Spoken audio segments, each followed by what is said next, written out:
नमस्कार, मैं हूं शशि।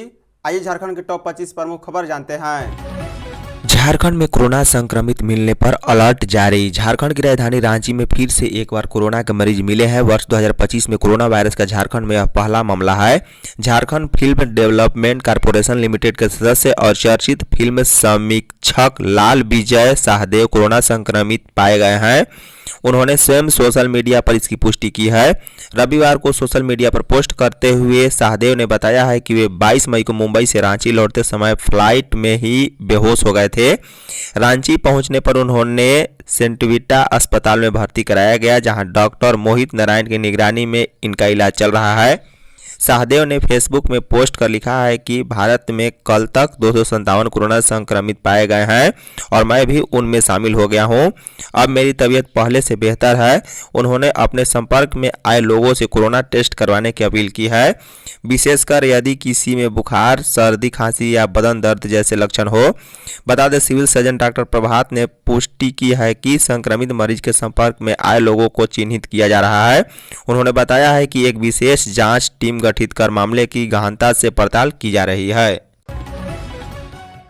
जेपीएससी परीक्षा परिणाम में आरक्षण का उल्लंघन। जेएलकेएम के केंद्रीय वरीय उपाध्यक्ष देवेंद्र नाथ महतो ने जेपीएससी सिविल सेवा मुख्य परीक्षा के परिणाम में आरक्षण के उल्लंघन का और परीक्षा फल में मनमानी करने का आरोप लगाया है। रविवार को प्रेस कॉन्फ्रेंस कर उन्होंने कहा है कि जेपीएससी की ओर से 11 माह बाद 20 मई को 11वीं से 13वीं सिविल सेवा परीक्षा फल प्रकाशन किया गया।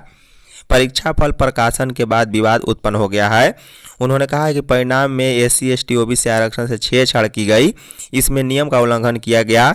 नियम में मुख्य परीक्षा फल से इंटरव्यू के लिए चयनित सूची में विज्ञापन के प्रावधान के अनुरूप अनारक्षित कुल सीट 2.5 गुना सूची तैयार की जानी थी। अंतिम अभ्यर्थी का प्राप्त अंक अनारक्षित श्रेणी का कट ऑफ मार्क्स होगा और कट ऑफ मार्क्स से ज़्यादा अंक प्राप्त करने वाले किसी भी प्रकार का आरक्षण का लाभ नहीं देने वाले आरक्षित श्रेणी के एससी, एसटी, ओबीसी, ईडब्ल्यूएस, दिव्यांग सभी श्रेणी के आरक्षित अभ्यर्थियों को शामिल किया जाएगा। बिना कट ऑफ मार्क्स और मार्कशीट के मुख्य परीक्षा प्रकाशन कर इंटरव्यू की तिथि की घोषणा कर दी गई है।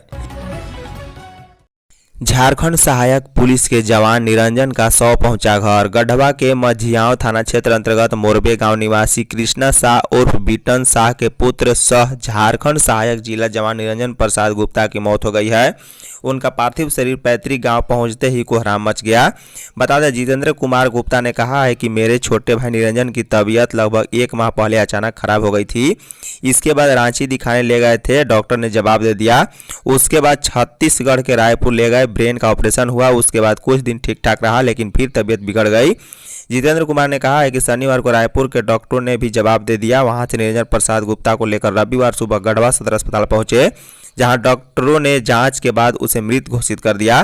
पोस्टमार्टम के बाद शव को पुलिस लाइन ले जाया गया, जहां पुलिस बल ने सलामी दी है। बता दें, जिले में सलामी देने के बाद पुलिस वाहन से पुलिस बल के साथ पार्थिव शरीर को ग्राम मोरबे लाया गया।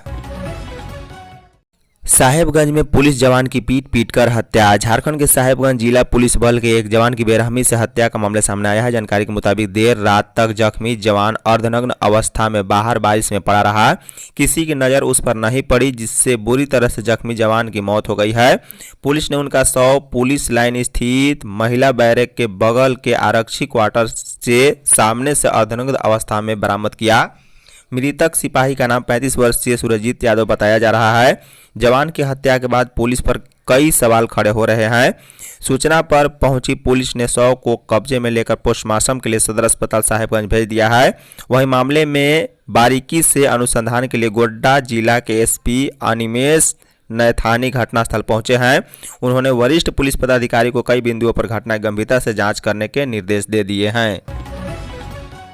मवासी लदा ट्रक में टक्कर से 2 चालक की मौत, 13 पशु भी मरे। गिरिडीह जिले के गांडे में रविवार अहले सुबह 2 वाहनों में भिड़ंत हो गई है। टक्कर इतनी जोरदार थी कि दोनों वाहनों के परछक्के उड़ गए और चालकों की मौत हो गई।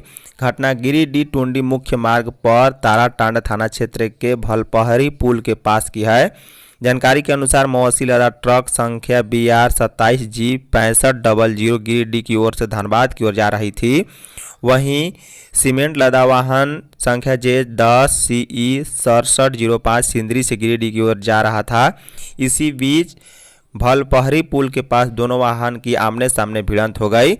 सड़क हादसे में घटनास्थल पर दोनों चालकों की मौत के बाद पुलिस व ग्रामीणों ने काफी मकसद से दोनों का शव वाहन से बाहर निकाला। इसमें सीमेंट लदे ट्रक के चालक की पहचान उमेश कुमार दास 22 वर्षीय मुफसिल थाना क्षेत्र के लेंदा गांव निवासी के रूप में हुई है। नगर निकाय चुनावों के लिए कांग्रेस ने बनाया पर्यवेक्षक। झारखंड में होने वाले आगामी नगर निकाय चुनाव को देखते हुए झारखंड प्रदेश कांग्रेस कमेटी के अध्यक्ष केशव महतो कमलेश ने सांसद, मंत्री, विधायक एवं गत लोकसभा विधानसभा चुनाव में उम्मीदवार रहे नेताओं को नगर निगम, नगर पंचायत एवं नगर परिषद क्षेत्र के पर्यवेक्षक मनोनीत किए हैं। उन्होंने कहा है कि नगर निकाय चुनाव को गंभीरता से देखते हुए संगठन को मजबूत करने की दिशा में काम करें ताकि हम नगर निकाय चुनाव में अपेक्षित सफलता प्राप्त कर सके। प्रदेश कांग्रेस प्रवक्ता सोनाली शांति ने यह जानकारी दी है। उन्होंने बताया है कि विभिन्न नगर निगम, नगर परिषद एवं नगर पंचायतों के लिए वरीय नेताओं को जिम्मेदारी दी गई है। सोनाली शांति ने बताया कि आगामी नगर निकाय चुनाव को कांग्रेस पूरी गंभीरता से ले रही है। इन चुनाव में बेहतरीन प्रदर्शन कर शहरी जनमानस के बीच अपनी भूमिका तय करना चाहती है। आतंकी वारदात पर ऑपरेशन सिंदूर की तरह मिलेगा जवाब, ओम बिरला। लोकसभा अध्यक्ष ओम बिरला ने जमशेदपुर में सिंहभूम चैम्बर ऑफ कॉमर्स के प्लेटिनम जुबली समारोह में कहा है कि जिस धरती पर भगवान बिरसा मुंडा ने आज़ादी की लड़ाई लड़ी, उसी धरती पर जमशेद जी टाटा ने औद्योगिक विकास की नींव रखी थी। सिंहभूम चैम्बर ऑफ कॉमर्स ने 75 वर्षों में उस नींव पर मजबूत इमारत तैयार की है। क्षेत्र को औद्योगिक और आर्थिक रूप से समृद्ध बनाने के साथ ही सामाजिक कार्यों में भी अग्रणी भूमिका निभाई है।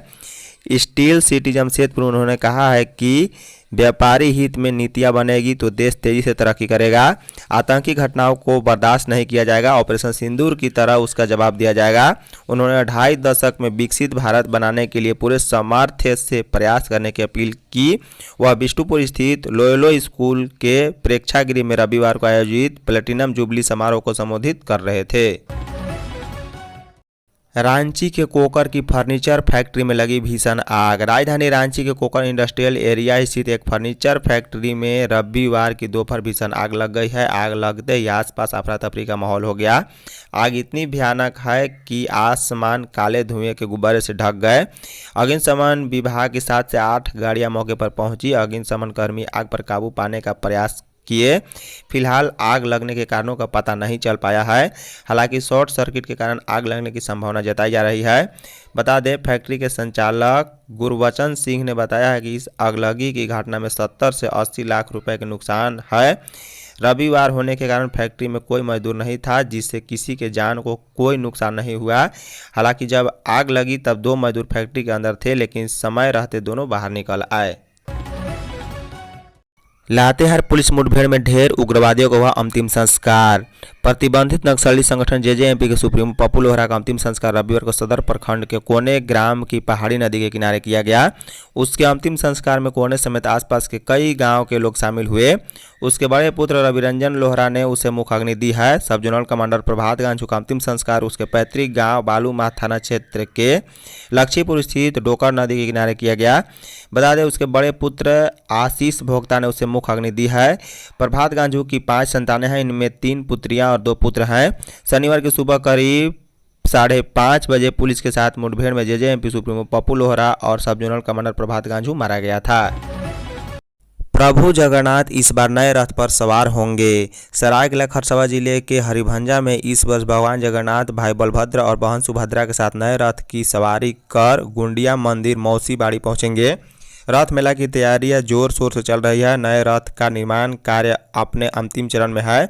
बता दें, उड़ीसा के कारीगरों द्वारा रथ का निर्माण किया जा रहा है। रथ में इस बार नई लकड़ियों का इस्तेमाल किया जा रहा है। ये लकड़ियाँ चाईबासा के डिपो से मंगाई गई है। अगले सप्ताह तक रथ का निर्माण कार्य पूरा होने की संभावना है। हरिभंजा में प्रभु जगन्नाथ के रथ का निर्माण कार्य अक्षय तृतीया के शुभ दिन से शुरू हुआ है। विधिवत पूजा अर्चना करने के बाद कारीगरों द्वारा रथ का निर्माण कार्य शुरू किया गया। इस वर्ष रथ को काफी आकर्षक बनाया जा रहा है। बता दें, 6 पहिए वाले इस रथ में अलग अलग कलाकृतियां रेखांकित की जा रही है। इसके अलावा रथ में विभिन्न विग्रहों की प्रतिमूर्तियां भी उकेरी जाएंगी। रथ के गुंबद को भी आकर्षक रूप दिया जाएगा। इसके लिए पुरी से विशेष कपड़े मंगवाए जाएंगे। झारखंड के किसान जागरूक हुए तो बिचौलिए खत्म हो जाएंगे। मंत्री कृषि मंत्री शिल्पी नेहा तिर्की ने कहा है कि कमजोर राज्यों को बेहतर प्रदर्शन करने के लिए ज़्यादा काम करना जरूरी है। झारखंड इसी रास्ते पर निरंतर आगे बढ़ रहा है। अगर किसान विभाग की योजनाओं को लेकर जागरूक होंगे तो राज्य के बिचौलिए खत्म हो जाएंगे। बीज दिवस के अवसर पर रविवार को कृषि निदेशालय में आयोजित कार्यक्रम में कृषि मंत्री ने राज्य में बीज वितरण की शुरुआत की है। इस अवसर पर रातू, बुढ़मुख, कांके, मांडर, चान्हो और ओरमांझी प्रखंड के किसानों को बीज उपलब्ध कराया गया। साथ ही मंत्री ने कृषि निदेशालय में जीर्णोद्धार के बाद तैयार कॉन्फ्रेंस हॉल का उद्घाटन भी किया है। बता दें, कृषि मंत्री ने कहा है कि सरकार राज्य के किसानों से किए गए वादे के प्रति सजग है। यही वजह है कि बीज दिवस के दिन से ही राज्य में बीज वितरण की शुरुआत कर दी गई है। विभाग किसानों को 50% से लेकर 100% तक अनुदान पर बीज उपलब्ध करा रहा है। झारखंड के गिग श्रमिक 30 तक पंजीकरण कराए। डिजिटल प्लेटफॉर्म या ऐप आधारित सेवाओं के माध्यम से या स्वतंत्र रूप से कार्य करने वाले गिग श्रमिक को स्वास्थ्य बीमा, भविष्य निधि जैसी सामाजिक सुरक्षा का लाभ देने के लिए विशेष अभियान चलाया जा रहा है। दरअसल केंद्रीय श्रम मंत्रालय द्वारा इन श्रमिकों का ई श्रम पोर्टल पर पंजीकरण कराया जा रहा है। यह अभियान 30 मई तक चलेगा। इसे लेकर रांची स्थित श्रमायुक्त कार्यालय ने एक सूचना जारी करते हुए सभी गिग श्रमिकों से पंजीकरण कराने की अपील की है। पंजीकरण कराने वाले सभी गिग श्रमिकों को सामाजिक सुरक्षा के दायरे में लाया जाना है। श्रम विभाग के पोर्टल के अलावा सभी गिग श्रमिक अपने अपने जिले के श्रम विभाग के कार्यालय में जाकर पंजीकरण प्रक्रिया की जानकारी ले सकते हैं। श्रम कार्यालय में वे आधार कार्ड, पैन कार्ड के साथ निःशुल्क रजिस्ट्रेशन भी करा सकते हैं। रांची में 31 मई तक भारी बारिश की चेतावनी। रांची समेत राज्य भर में 27 से 31 मई तक मानसून पूर्व की गतिविधि जोर पकड़ेगी। इस दौरान बारिश के साथ साथ कहीं कहीं तेज हवा और वज्रपात का येलो अलर्ट जारी किया गया है। इधर पिछले 24 घंटे के दौरान रांची समेत राज्य के कई हिस्सों में बारिश हुई। इससे मौसम में नमी आई है। राज्य के अधिकतम तापमान में 8 डिग्री तक की कमी आई है। बता दें, रांची का अधिकतम तापमान 30 डिग्री दर्ज किया गया, जो सामान्य से करीब 7 डिग्री कम है। वहीं मौसम विभाग के वैज्ञानिक अभिषेक आनंद के अनुसार 27 से बंगाल की खाड़ी में बने निम्न दबाव के कारण आसमान में बादल छाएंगे और रुक रुक कर बारिश होगी। बता दें, 24 घंटे के दौरान सबसे अधिक बारिश सिंहभूम के ढालभूम में 47.4 मिलीमीटर बारिश हुई है। वहीं पाकुड़ में 24 मिलीमीटर, लातेहार में 17, रांची में 11 समेत राज्य के विभिन्न हिस्सों में हल्की बारिश हुई है। लातेहार सड़क हादसा में एक ही परिवार के 3 की मौत।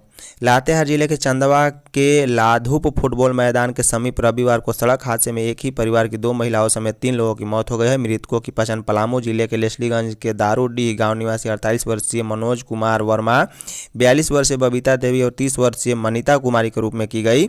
वहीं 3 लोग गंभीर रूप से घायल हैं, जिसमें रोशन, श्रुति कुमारी और ज्योति कुमारी शामिल है। जानकारी के अनुसार रविवार की सुबह एक ही परिवार के 6 लोग एक कार से लेस्लीगंज के दारूडीह से एक शादी समारोह में शामिल होने जा रहे थे। इसी बीच चंदवा कुड़ू सीमा पर लाधुप सेना मैदान के नजदीक सुबह करीब 10 बजे दूसरी कार से टक्कर हो गई। इससे दारूडीह निवासी व्यक्ति की कार असंतुलित होकर सामने से आ रही 407 कंटेनर से टकरा गई है। शराब दुकान कर्मी ओवर रेट से घर चला रहे। शराब घोटाला मामले में भ्रष्टाचार निरोधक ब्यूरो की कार्रवाई, विभागीय अधिकारियों की गिरफ्तारी ने पूरे उत्पाद एवं मद्य निषेध विभाग के सिस्टम को कटघरे में खड़ा कर दिया है। विभाग में सब कुछ सही नहीं चल रहा है। यही वजह है कि पद का दुरुपयोग कर नियम विरुद्ध जाकर मनचाहे प्लेसमेंट एजेंसी को काम देकर विभाग को राजस्व का नुकसान पहुंचाने के मामले में विभाग के पूर्व प्रधान सचिव सहित 4 वरिष्ठ अधिकारियों व एक प्लेसमेंट एजेंसी के प्रतिनिधि को एसीबी ने जेल की हवा खिला दी है। अब जो नई जानकारी सामने आई है वह यह है कि झारखंड राज्य ब्यूरेज कॉर्पोरेशन लिमिटेड व प्लेसमेंट एजेंसियों के बीच हुए विवाद का सबसे अधिक नुकसान खुदरा शराब दुकानों में कार्यरत कर्मचारियों को हो रहा है। इन दोनों के चक्कर में दुकान कर्मी पीस रहे हैं। उन्हें अक्टूबर 2024 के बाद से JSBCL ने वेतन का भुगतान नहीं किया। प्लेसमेंट एजेंसी संचालक हर माह अपने पास से कर्मचारियों के सिर्फ PF मद का पैसा जमा कर रहे हैं, यानी करीब 8 महीने से बिना वेतन वे शराब की दुकानों को संचालित कर रहे हैं। धन्यवाद।